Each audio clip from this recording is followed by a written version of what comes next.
ಚಿಕ್ಕಬಳ್ಳಾಪುರ ಕಾಂಗ್ರೆಸ್ ಅಭ್ಯರ್ಥಿ ರಕ್ಷಾರಾಮಯ್ಯ ಭರ್ಜರಿ ಪ್ರಚಾರ ನಡೆಸಿದ್ದಾರೆ. ಕ್ಷೇತ್ರದಾದ್ಯಂತ ಮತಬೇಟೆಗೆ ಇಳಿದಿದ್ದಾರೆ ರಕ್ಷಾರಾಮಯ್ಯ. ಮಂಚೇನಹಳ್ಳಿ ಬಳಿ ಕಾರ್ಯಕರ್ತರ ಜೊತೆ ರಕ್ಷಾರಾಮಯ್ಯ ಮಾತುಕತೆ ನಡೆಸಿದ್ದು ಬಿಜೆಪಿ ಸಂವಿಧಾನ ಬದಲಾವಣೆ ಮಾಡೋ ಹುನ್ನಾರ ನಡೆಸಿದೆ. ಯಾವುದೇ ಕಾರಣಕ್ಕೂ ಅದಕ್ಕೆ ಅವಕಾಶ ಮಾಡಿಕೊಡಲ್ಲ. ಬಿಜೆಪಿ ವಿರುದ್ಧ ಹರಿಹಾಯ್ದಿದ್ದಾರೆ ರಕ್ಷಾರಾಮಯ್ಯ. ನಮ್ಮ ರಾಜ್ಯದ ಗ್ಯಾರಂಟಿಗಳು ಜನರಿಗೆ ಬದುಕು ರೂಪಿಸಿವೆ. ಈ ಬಾರಿ ಜನ ಕಾಂಗ್ರೆಸ್ ಪಕ್ಷಕ್ಕೆ ಹೆಚ್ಚು ಅನುಕೂಲ ಮಾಡಲಿದ್ದಾರೆ ಅಂತ ರಕ್ಷಾರಾಮಯ್ಯ ಹೇಳಿದ್ದಾರೆ.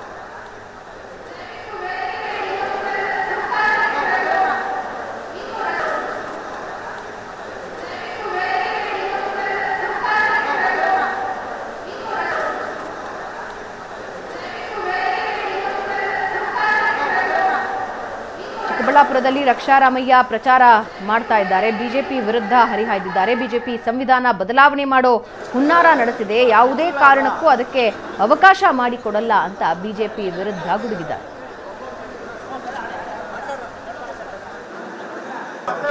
ಚಿಕ್ಕಬಳ್ಳಾಪುರ ಲೋಕಸಭಾ ಕ್ಷೇತ್ರದ ಕಾಂಗ್ರೆಸ್ ಅಭ್ಯರ್ಥಿ ರಕ್ಷಾರಾಮಯ್ಯ ಅವರು ಬಿರುಸಿನ ಪ್ರಚಾರವನ್ನು ಮಾಡ್ತಾ ಇದ್ದಾರೆ. ಇಡೀ ಕ್ಷೇತ್ರಾದ್ಯಂತ ಪ್ರಚಾರವನ್ನು ಕೈಗೊಳ್ತಾ ಇದ್ದಾರೆ. ಈ ಬಗ್ಗೆ ಮಾತನಾಡೋದಕ್ಕೆ ನಮ್ಮ ಜೊತೆ ರಕ್ಷಾರಾಮಯ್ಯ ಅವರು ಇದ್ದಾರೆ. ಬನ್ನಿ ಅವನ್ನೇ ಮಾಡೋಣ. ಸರ್, ಇಡೀ ಕ್ಷೇತ್ರಾದ್ಯಂತ ಓಡಾಡ್ತಾ ಇದ್ದಾರೆ. ನೆಲಮಂಗಲ ಆಯಿತು, ಹೊಸಕೋಟೆ, ಚಿಕ್ಕಬಳ್ಳಾಪುರ, ಗೌರಿಬಿದೂರು ಎಲ್ಲ ಕಡೆ ಯಾವ ರೀತಿಯಾದಂಥ ಪ್ರತಿಕ್ರಿಯೆ ವ್ಯಕ್ತವಾಗ್ತದೆ? ಕಮ್ಮಿ ಸಮಯದ ಅಭಾವ ಆಗಿದ್ದರಿಂದ ಒಂದೊಂದು ಕ್ಷೇತ್ರಕ್ಕೆ ಎರಡೆರಡು ದಿನ ಮಾತ್ರ ಸಿಗ್ತಾ ಇದೆ. ಆದರೆ ನಮ್ಮ ಪಕ್ಷದ ಪ್ರತಿಯೊಬ್ಬರು ನಾಯಕರುಗಳು, ನಮ್ಮ DCC ಅಧ್ಯಕ್ಷರುಗಳಾಗಿರ್ಬೋದು, ಹಿರಿಯ ನಾಯಕರುಗಳು, ಹಿರಿಯ ಶಾಸಕರುಗಳು, ಮಾಜಿ ಶಾಸಕರುಗಳು, ನಾವು ಇಲ್ಲದೇ ಇದ್ದಾಗಲೂ ಎಲ್ಲ ಕ್ಷೇತ್ರದಲ್ಲಿ ಒಂದೇ ಸಮಯದಲ್ಲಿ ಕಾರ್ಯಕ್ರಮ ಮಾಡ್ಕೊಂಬರ್ತಾ ಇದ್ದಾರೆ. ಏನಕ್ಕೆ ಅಂದರೆ ಕಾಂಗ್ರೆಸ್ ಪಕ್ಷದ ಗೆಲುವು ನಮ್ಮೆಲ್ಲರ ಒಂದು ಗುರಿ. ಚಿಕ್ಕಬಳ್ಳಾಪುರ ಕ್ಷೇತ್ರ ಇರ್ಬೋದು, ಬೆಂಗಳೂರು ರೂರಲ್ ಇರ್ಬೋದು. ಸರ್, ಅಂದರೆ ಈಗ ಕಾಂಗ್ರೆಸ್ನಲ್ಲೂ ಕೂಡ ಏನು ಟಿಕೆಟ್ ಆಕಾಂಕ್ಷಿಗಳಿದೆ, ಶಿವಶಂಕರ್ ರೆಡ್ಡಿ ಇರ್ಬೋದು, ವೀರಪ್ಪ ಮೊಯ್ಲಿ ಅವರು, ಇವರು ತಮ್ಮ ಪರವಾಗಿ ಈಗ ಬಂದು ಮಾತನಾಡ್ತಾ ಇದ್ದಾರೆ, ಪ್ರಚಾರ ಮಾಡ್ತಾರೆ. ಇದರಿಂದ ತಮ್ಗೆ ಯಾವ ರೀತಿಯಾದಂಥ ಒಂದು ಹುಮ್ಮಸ್ಸು, ಕಾರ್ಯಕರ್ತರಿಗೆ ಒಂದಷ್ಟು ಗೊಂದಲಗಳು ಕ್ಲಿಯರ್ ಆಗಿದೆ ಅಂತ ಅನ್ಸಲ್ವಾ ಸರ್? 100ಕ್ಕೆ 100. ಯಾಕೆಂದರೆ ಒಂದು ನಾನೇ ಬಲ ಬಂದಂಗೆ ಆಗಿರುತ್ತೆ ನಮಗೆ. ಯಾಕಂದರೆ ಮೊಯ್ಲಿ ಸಾಹೇಬ್ರ ಒಂದು ಎಕ್ಸ್ಪೀರಿಯೆನ್ಸು ನಮ್ಮ 28 ಕ್ಷೇತ್ರದಲ್ಲೂ ಇರುತ್ತೆ. ಶಿವಶಂಕರ್ ರೆಡ್ಡಿ ಸಾಹೇಬ್ರ ಒಂದು ಬ್ಯಾಕ್ಗ್ರೌಂಡು, ಅವ್ರ ಎಕ್ಸ್ಪೀರಿಯೆನ್ಸು ಈ ನಮ್ಮ ಭಾಗದ ಎಲ್ಲ ಕ್ಷೇತ್ರಗಳಲ್ಲೂ ಅವ್ರ ಇನ್ಫ್ಲುಯೆನ್ಸ್ ಇರುತ್ತೆ. ಇವತ್ತು ಫಾರ್ ಎಕ್ಸಾಂಪಲ್ ನಮ್ಮ ಈ ಒಂದು ಮೀಟಿಂಗಲ್ಲಿ ನೇಬರಿಂಗ್ ಅಸೆಂಬ್ಲಿ ಇದ್ರೂ ಎಲ್ಲ ಕಾರ್ಯಕರ್ತರು ಅವ್ರ ಕಡೆಯವರು. ಸೊ ನಮ್ಮ ನಾಯಕರೇ ನಮ್ಮ ಶಕ್ತಿ. ನಮ್ಗೆ ಯಾವ ಸ್ಟಾರ್ ಕ್ಯಾಂಪೇನರ್ಸ್ ಬೇಡ. ನಮ್ಮ MLAಗಳು, ನಮ್ಮ ಲೀಡರ್ಗಳೇ ನಮ್ಮ ಸ್ಟಾರ್ ಕ್ಯಾಂಪೇನರ್ಸು. ಸರ್, ಈಗ ರಾಜ್ಯ ಸರ್ಕಾರದ ಗ್ಯಾರಂಟಿಗಳು ಸಾಕಷ್ಟು ಪಾಪ್ಯುಲರ್ ಆಗಿರುವಂಥದ್ದು, ಇದು ರಾಷ್ಟ್ರ ಮಟ್ಟದಲ್ಲೂ ಕೂಡ ಎಫೆಕ್ಟ್ ಆಗ್ತದೆ. ಈಗ ಕಾಂಗ್ರೆಸ್ಸು ಕೂಡ ಇದೇ ರೀತಿಯಾದಂಥ ಒಂದು ಘೋಷಣೆಯನ್ನು ಮಾಡಿದೆ. ತಾವು ಕೂಡ ಭಾಷಣದಲ್ಲಿ ಹೇಳ್ತಿದ್ರಿ. ಇದು ಜನರಿಗೆ ಯಾವ ರೀತಿ ಇಂಪ್ಯಾಕ್ಟ್ ಆಗ್ತದೆ ಮತ್ತು ಜನರಿಗೆ ಯಾವ ರೀತಿ ಸ್ಪಂದಿಸ್ತದೆ ಅಂತ ಹೇಳ್ತಾರೆ?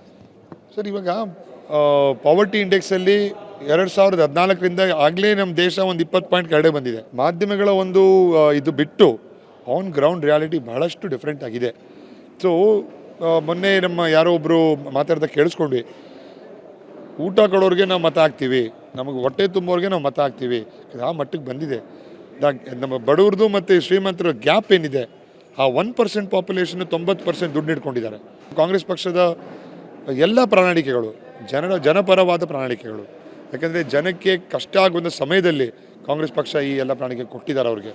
ಇವಾಗ ಡಿಮಾನಿಟೈಸೇಷನ್ ಆಗಿರ್ಬೋದು, GST, ಇವಾಗ ಉಪ್ಪು ಮೇಲೆ GST, ಮಜ್ಜಿಗೆ ಮೇಲೆ GST, ರೈತರ ಮೇಲೆ GST, ಅನ್ನದ ಮೇಲೆ GST ಎಲ್ಲ ಶುರು ಮಾಡಿಬಿಡ್ತಾರೆ ಅವ್ರು. ಇವಾಗ ಮಾತ್ರೆಗಳಂತೂ ಪ್ರತಿಯೊಂದು ಮೆಡಿಕೇಷನ್, ಈ ಫಾರ್ಮಾ ಇಂಡಸ್ಟ್ರಿ ಅಂತೂ ಬ್ಯಾಂಕಿಂಗಿಂತ ವರ್ಸ್ಟ್ ಆಗ್ಬಿಟ್ಟಿದೆ. ಇವಾಗ ಎಲ್ಲದಕ್ಕೂ ಇರೋ ಬರೋ ಪ್ರೈಸ್ಗಳಾಗಿದೆ.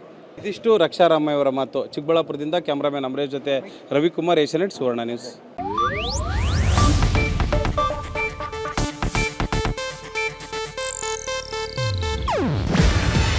ಇದು ಏಷ್ಯಾನೆಟ್ ನ್ಯೂಸ್ ನೆಟ್ವರ್ಕ್ ಪ್ರಸ್ತುತಿ.